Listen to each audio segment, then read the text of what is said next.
মৃত্যু পরোয়ানা জারির কয়েক ঘন্টার মধ্যেই রাষ্ট্রপতির কাছে প্রাণ ভিক্ষার আবেদন করেছেন সাবেক সংসদ সদস্য ও কণ্ঠশিল্পী মমতাজ। এর মাধ্যমে ফাঁসি কার্যকরের প্রক্রিয়া শুরু হলো। জুলাই শহীদ সাগর হত্যা মামলায় সাবেক সংসদ সদস্য সঙ্গীতশিল্পী মমতাজ বেগমের ফাঁসি কার্যকর হতে পারে যে কোনো সময়। এরই মধ্যেই সব প্রস্তুতি সম্পূর্ণ করা হয়েছে। শহীদ জিয়া আমি মনে করতাম মানুষের 2-3টা নাম থাকে না, তো আমি মনে করতাম জিয়াউর রহমানের শহীদ বুঝি আরেকটা নাম।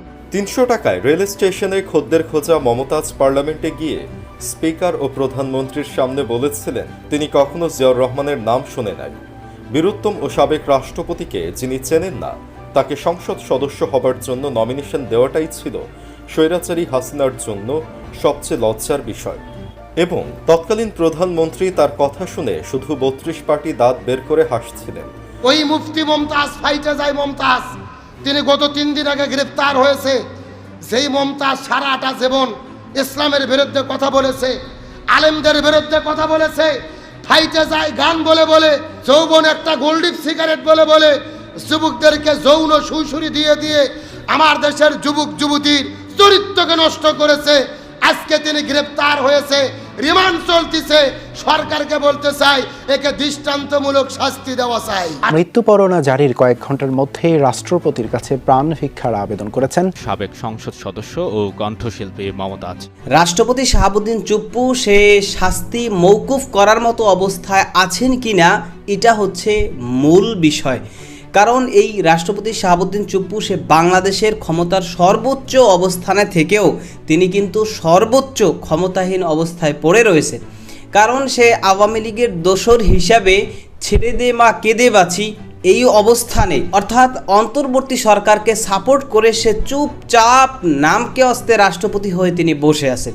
সে কারণেই এই রাষ্ট্রপতি শাহাবুদ্দিন চুপ্পু এর কাছে নর্তকী মমতাজ তার শাস্তি অর্থাৎ ফাঁসির শাস্তি থেকে মুক্তি পেতে প্রাণ ভিক্ষা চাইলেও এই রাষ্ট্রপতি শাহাবুদ্দিন চুপ্পু তাকে প্রাণ ভিক্ষা দেয়নি, যেই কারণে এইবার শীঘ্রই ফাঁসি হচ্ছে এই নর্তকী মমতাজের।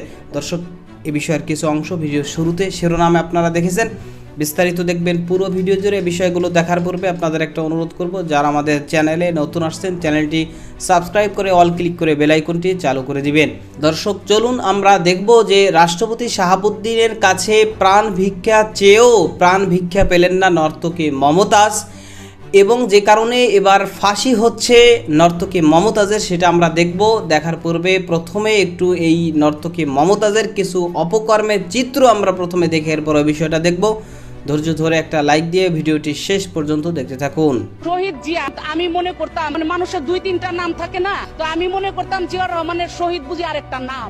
৩০০ টাকায় রেল স্টেশনে খদ্দের খোঁজা মমতাজ পার্লামেন্টে গিয়ে স্পিকার ও প্রধানমন্ত্রীর সামনে বলেছিলেন তিনি কখনো জিয়াউর রহমানের নাম শুনে নাই। বীরুত্তম ও সাবেক রাষ্ট্রপতিকে যিনি চেনেন না তাকে সংসদ সদস্য হবার জন্য নমিনেশন দেওয়াটাই ছিল স্বৈরাচারী হাসিনার জন্য সবচেয়ে লজ্জার বিষয়।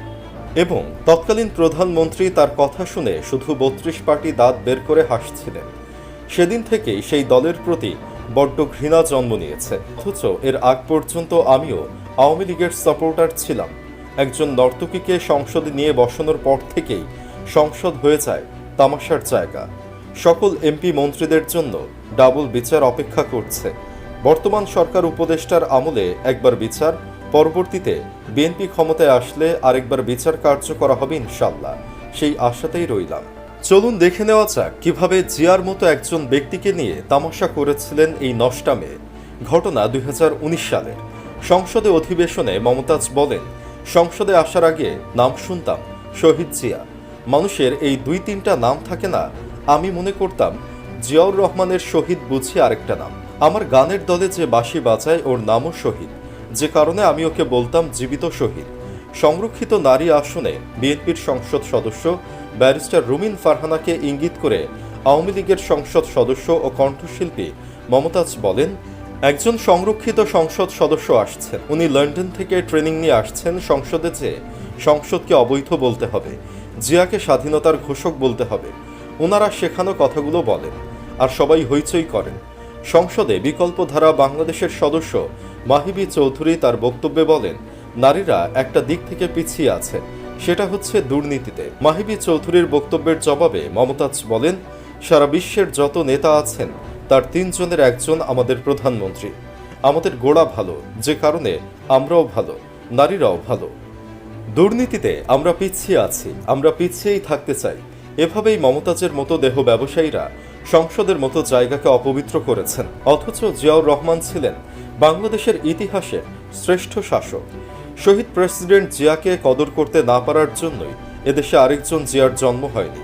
এখন আওয়ামী লীগের এসব দোসরদের বিচার শেষ হলেই এদেশে আরেকজন জিয়া জন্ম নেবেন। কণ্ঠশিল্পী মমতাজ বেগম 4 দিনের রিমান্ডে রয়েছেন। সেখানে রিমান্ডে পুলিশকে অনেক গুরুত্বপূর্ণ তথ্য দিয়েছেন এই ফাইটটা যায় খ্যাত সাবেক এমপি। পুলিশের একটি সূত্র জানিয়েছে, রিমান্ডে মমতাজ জানিয়েছেন তিনি আর কখনোই আওয়ামী লীগের রাজনীতি করবেন না। এমনকি ক্ষমতা থাকাকালীন মমতাজ যে বেপরোয়া হয়ে উঠেছিলেন তার জন্য সাবেক প্রধানমন্ত্রী শেখ হাসিনাকে দুষছেন তিনি। রিমান্ডে মমতাজকে জিজ্ঞাসাবাদ করা হয়, সে তো আওয়ামী লীগের জন্য ফাঁসির দড়িতে ঝুলতে যাচ্ছে, কিন্তু দলের সিনিয়র নেতা ওবায়দুল কাদের থেকে শুরু করে শেখ হাসিনারা তো বিদেশে আরাম আয়েশে রয়েছে, তাহলে আওয়ামী লীগ করে কি লাভ হলো তার? এ সময় আক্ষেপ করে মমতাজ জানান যে দলের নেতারা কর্মীদের বিপদে ফেলে বিদেশে পালিয়ে যায়, সেই দলের রাজনীতি আর করবেন না তিনি। জানা গেছে, ফাইটটা চায় আপা রিমান্ডে প্রথম দিনে অনেকটাই নির্ঘুম রাত কাটিয়েছেন। 4 দিনের রিমান্ডের প্রথম রাতে নানা দুশ্চিন্তায় অনেকটা বিমর্ষ ছিলেন তিনি। একাধিক সংস্থার জিজ্ঞাসাবাদে খুব বেশি কথাও বলেননি তিনি। চাপ প্রয়োগ করা হলে বিভিন্ন অসংলগ্ন কথাবার্তা বলছেন তিনি, যা ছিল অনেকটাই পাগলের প্রলাপের মতো। যদিও এসব অভিনয়ে পার পাচ্ছেন মমতাজ। পুলিশ সহ তদন্ত সংশ্লিষ্টরা তাকে জিজ্ঞাসাবাদ অব্যাহত রেখেছেন। এদিকে মমতাজকে ঘিরে অনেকেই কটাক্ষ করছেন সামাজিক যোগাযোগ মাধ্যমে। এটাই যেন জিয়াকে নিয়ে কটাক্ষ করার প্রতিশোধ। সামাজিক যোগাযোগ মাধ্যমে একজন লিখেছেন, সাবেক সংসদ সদস্য মমতাজ আর মন্ত্রী শাহজাহান খানকে এক কারাগারে রেখে সেটাকে তাজমহল ঘোষণা করা হল। চীনের দুঃখ বলা হয় হুয়াংহো নদীকে, কুমিল্লার দুঃখ বলা হয় গোমতী নদীকে, আর আওয়ামী লীগের দুঃখ বলা হয় মমতাজ নটিকে। যোগ্য লোকদের বাদ দিয়ে মমতাজের মতো দেহ ব্যবসায়ীদের যেদিন এমপি বানানো হয়েছে, আওয়ামী লীগের পতনের গোড়াপত্তন সেদিন থেকেই শুরু হয়েছিল। ওই মুফতি মমতাজ ফাইটে যায় মমতাজ, তিনি গত 3 দিন আগে গ্রেফতার হয়েছে। যেই মমতাজ সারাটা জীবন ইসলামের বিরুদ্ধে কথা বলেছে, আলেমদের বিরুদ্ধে কথা বলেছে, ফাইটে যায় গান বলে বলে, যৌবন একটা গোল্ডিপ সিগারেট বলে বলে, যুবকদেরকে যৌন সুইসুরি দিয়ে দিয়ে আমার দেশের যুবক যুবতীর চরিত্রকে নষ্ট করেছে। আজকে তিনি গ্রেফতার হয়েছে, রিমান্ড চলতেছে। সরকারকে বলতে চাই, একে দৃষ্টান্তমূলক শাস্তি দেওয়া চাই। আটে আটে বাজারে বাজারে ঘুরিয়ে ঘুরিয়ে নর্তকীর মতো 2 টাকা দিয়ে দিয়ে গান গাইতো, আর সে সংসদে গিয়ে দেশের পক্ষে কথা বলেনি। প্রতিটা সময় পার করছে শুধু হাসিনাকে তেল আর পাম মারিয়ে গান গায়ে গায়ে। একটা গান শুনে বলে, ম্যাডাম আপনি আর একটা গান। মানে পুরো সংসদ ভবন এই 16 বছর তারা যাত্রার মঞ্চ বানিয়েছিল। আল্লামা সাইদিকে রাজাকার বলেছে, সে আজকে গ্রেফতার হয়েছে। সরকারকে বলি, এই মমতাজকে এমন দৃষ্টান্তমূলক শাস্তি দিতে হবে যাতে করে আগামীতে কোনো নর্তকী আর আলেমদের বিরুদ্ধে কথা বলতে না পারে। আজকে মমতাজ গ্রেফতার হয়ে জেলে গেছে, মমতাজও জেলে, আবার সম্রাট শাহজাহান মন্ত্রী, সেও কোথায়? এখন একটা তাজমহলের দরকার। সুতরাং বলি, জেলখানা তোমাদের তাজমহল, এখন জেলখানায় গান গাও। তার কারণ গত 16 বছরে আওয়ামী লীগের দালালি করেছে। সংসদ ভবনে গিয়ে নষ্টা ভোষ্টা দুশ্চরিত্রা। এই মমতাজ ছিল 2 টাকার শিল্পী। মুরব্বীরা বলতে পারবেন, হাটে হাটে বাজারে বাজারে ঘুরিয়ে ঘুরিয়ে নর্তকীর মতো 2 টাকা দিয়ে দিয়ে গান গাইতো, আর সে সংসদে গিয়ে দেশের পক্ষে কথা বলেনি। প্রতিটা সময় পার করছে শুধু হাসিনাকে তেল আর পাম মারিয়ে গান গায়ে গায়ে। যেই সংসদে প্রতি সেকেন্ডে মিনিটে মিনিটে লক্ষ লক্ষ কোটি কোটি টাকা খরচ হয়, ওই সংসদে দাঁড়িয়ে মিনিটের পর মিনিট গান বলেছে। স্পিকার আবার এমন বাটপার, বলে আরেকটা গান গান। মানে পুরো সংসদ ভবন এই 16 বছর তারা যাত্রার মঞ্চ বানিয়েছিল। সেই সংসদে দাঁড়িয়ে মমতাজ বলেছিল যে কোথাকার কোন আজারি মাজারি। আজারি বলে ঘরে ঘরে সাইদি তৈরি হবে, সাইদি হলে রাজাকার। সেই রাজাকার সাইদির পক্ষে আজারি মাহফিলে কথা বলে, ওয়াজ মাহফিল বন্ধ করে দিতে হবে। ওয়াজ মাহফিলে ভালো কথার চাইতে খারাপ কথাই বেশি হয়।